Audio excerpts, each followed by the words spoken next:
I'm Kate Skattang, so I am a supply chain specialist. I work as a management consultant specialising in working with client supply chains. Who do you work for? It's a company called State of Flux. State of Flux? State of Flux, yeah. It's a UK headquartered management consultancy focusing on supplier management. And so I lead the operations here in Australia and New Zealand. What is the purpose of your job? To help our clients to better manage their suppliers, and we do that across a number of different ways, through like helping them to improve performance with their suppliers, to innovate with their suppliers, but also manage risk. And so sustainability risk is one of those components of risk. When your clients come to you, what are they looking for? They're looking for how to more efficiently manage their suppliers and how to manage risk with their suppliers. So one of those risks now that's really important to our clients is the modern slavery legislation, which was implemented or passed as legislation at the end of 2018. And now we've just moved into the first reporting period for that. So what that means is that any company within Australia with a turnover of more than $100 million now needs to create an annual statement that is transparent about the work that they do to understand what companies are within their supply chain, or what workers are within their supply chain, what the risk of slavery is, and then what they're doing to mitigate that risk. So it's actually a really fundamental shift for companies in terms of thinking about their suppliers. Normally, big corporates in Australia would be more focused on their direct suppliers, so who they buy their goods and services from, and they would have a contract with those suppliers. But the modern slavery legislation now makes them responsible for thinking about their entire supply network. So they're forced by legislation yes. to account for their supply chain and the degree to which slavery is involved. That's right. So now they have to create a statement every year about the action they've taken to trace their supply chain, identify slavery and mitigate the risk of slavery. Mitigate the risk of slavery, you mean get it out of the supply chain? Yes, or remediate it if they find it. So the legislation in Australia, the one thing that's really different to the legislation in the UK, which it's based on, is that it requires you to have a remediation plan if you find slavery. So an example of that would be if a big seafood manufacturer found that their prawn shelling sheds had slaves shelling prawns, one choice to get rid of it would be to just not source from them anymore and go somewhere else. But a remediation would be to then move that in-house and create safer working conditions for those workers. So same people, but changing their conditions, improving their conditions. That's just one example of what it might look like. But other things could be just an apology or compensation. There's any number of things, and that's still the difficulty is that this is still a very new thing for businesses, and so we're just establishing the business processes and the systems to be able to address this. Yes. So to be clear, this legislation was brought in last year, so it's very fresh, and you're saying that we're still within the first reporting period. We just entered the first reporting period. Okay, and so when is the first report? It's due in the middle of next year. The middle of next year. Okay, so it's only just started. That's right. Basically. Yes. So before this legislation, which was brought in by, was it the United Nations who brought this legislation in? There was a Senate inquiry in 2017 in Australia, yes. And so one thing I didn't say before is that I also work at the University of Melbourne. Mm-hmm. So I work as a management consultant. I also work at the University of Melbourne as a lecturer on supply chain strategy and contribute to research on this topic around modern slavery. Yeah. In that capacity at the University of Melbourne, I participated in the Senate inquiry in 2017.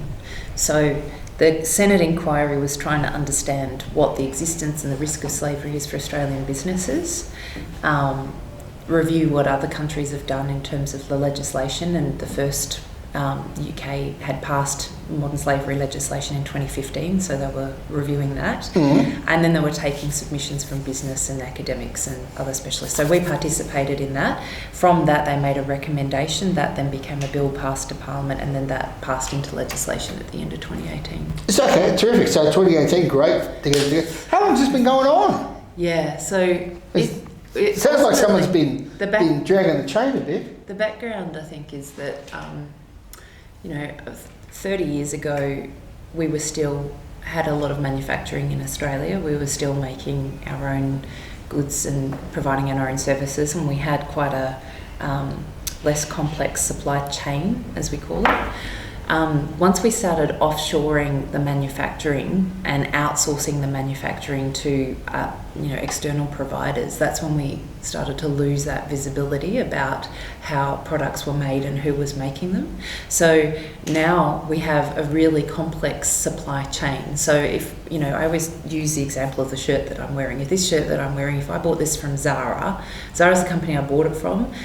Zara might have and this is just an example, Zara might say made in Bangladesh. That just means that it was assembled in Bangladesh. From before that, the cotton, the dye, buttons, zips, all those sorts of things, they come from further afield, and that's what forms this shirt's supply chain. So Zara now needs to have that visibility all the way through. But what happened was, we moved our supply chain offshore to reduce cost, and the biggest input cost to manufacturing is labour, and so we took advantage of cheaper labour in offshore locations. So we didn't create slavery, but to put it ruthlessly, we utilised it and called it politely an efficient supply chain. And so now, a lot of our global manufacturing is done in these parts of the world with disadvantaged communities, with very little control over how the workers are treated, and even the environment is impacted. So we're now realising the impact of having made that shift in terms of our global manufacturing and global supply chains, and we're now trying to work out the business processes to address what we created. How many slaves do you think there are in the Asia Pacific region where we source so many of our products? Is there a figure? The global figure, that according to the Walk Free Foundation, which is an Australian not-for-profit that measures slavery and works on combating slavery globally, is that there is around 40 million slaves in the world. But it's an extremely difficult thing to measure. You can't send a Gallup survey out to manufacturers and ask them how many slaves they employ. So it's a really difficult thing to estimate. But they have a number of different indicators and ways that they look at that. And that's their estimation. And the International Labour Organisation estimates a similar kind of number.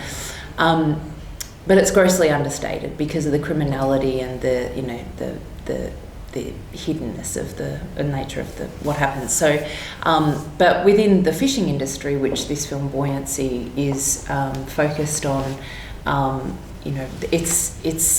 it lends itself to slavery just by nature of the fact that the fishermen have limited movement once they're on board a vessel. Within the Asia Pacific region, so it's almost like an incubator for slavery, and the reason is that Thailand is a huge exporter of seafood. It's also becoming quite a developed country. It has very low unemployment. Thai people now have greater choice in terms of the type of employment that they want to have, and this type of work on fishing boats and shelling sheds is actually really dirty work. So they end up with a labour shortage, and so then they have to move further afield to source people from neighbouring countries like Burma and Myanmar and Cambodia.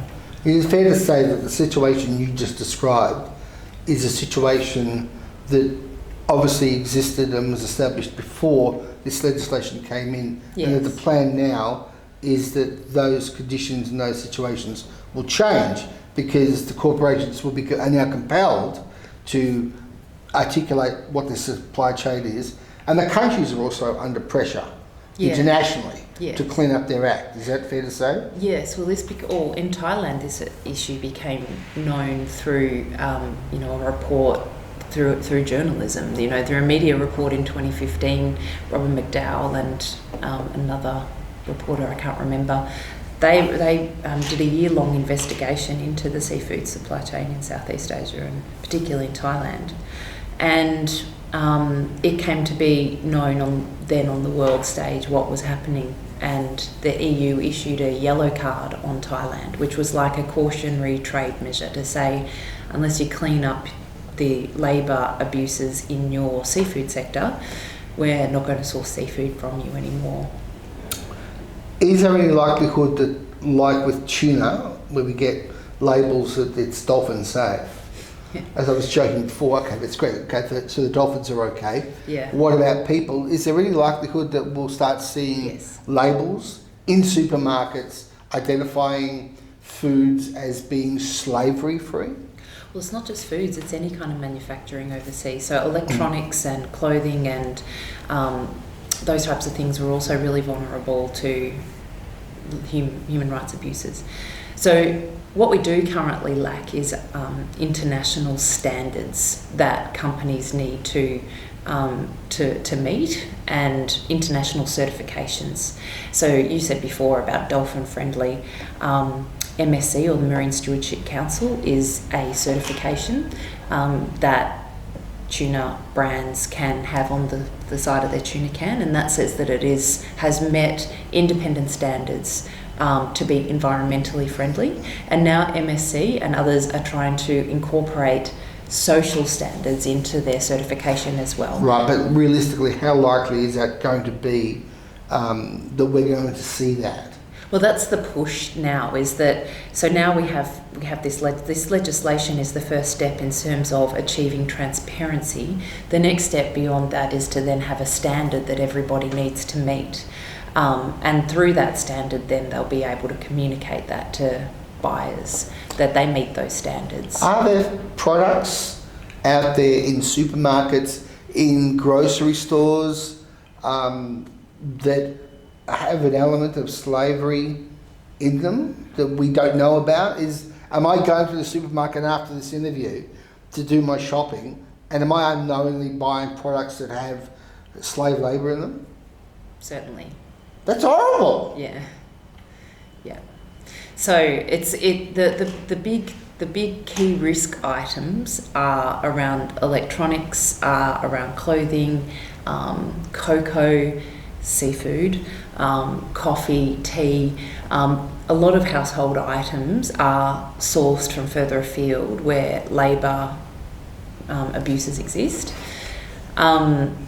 What you can do is you can inform yourself about these standards that I'm talking about, and then the ones that are really most reliable are independent standards like Fair Trade or Rainforest Alliance, and you can see it on the side of a McDonald's coffee cup, for instance. So those types of things will be able to inform you that those have at least had to meet an independent standard. The other thing is then to pick some favourite brands that you know are safe. So if you like chocolate, a Kit Kat, for instance, is ethically certified. So you can pick a couple of items that you buy regularly that you know are ethical. Realistically, how long will it be before we will have this kind of labelling on all our products, when it'll be just common? How long will it be before the kind of common sight that obviously we want it to be? I mean, it's awful. I mean, God bless the dolphins. I'm always careful about that. But I don't want nobody, surely, with any skerrick of compassion, wants to knowingly support or wants to unknowingly support any product that has slavery in it. 40 million slaves in the world today. Yeah, understated. What year is it? It's the reason why you see dolphin-friendly things on the side of the can is that there has been years and years of campaigning against companies that are abusing the environment. So we're just starting on that journey from the social perspective now. Please, I'm going to nail you. To a date? I mean, just a time frame, realistically, how long before we can see these sorts of labels on products so that people know? I really couldn't. I wish I could tell you. I really can't tell you. I can tell you that the legislation helps. And I can tell you that there's a lot more campaigning from buyers now, and that's what makes the difference. And films like this help as well. Sorry? Films like this Films help like as well. this are really, and when we look at all of the platforms that have raised awareness around this, it's media and journalism, it's the film industry, it's NGOs, it's creating all of that content and putting that out there so that then buyers can make their own choices and they can also make noise. The compulsion, though, of corporations now to make their supply lines transparent, the fact that the onus is now on them legally to do it, hopefully will see a speedy adjustment and addressing of this issue, because they don't want to lose customers, and they know that they will lose customers if slavery is involved. So hopefully those reports are freely available, so it makes them accountable to the public. I imagine that the corporations would have been very enthusiastic to embrace this, or no? Well, it's a cost. So that's what they're focused on. It's a cost. See, nothing compared to having a product line drop off the shelves because no one's buying it because 14-year-old kids are involved. And it's a as criminality. slaves. Yeah.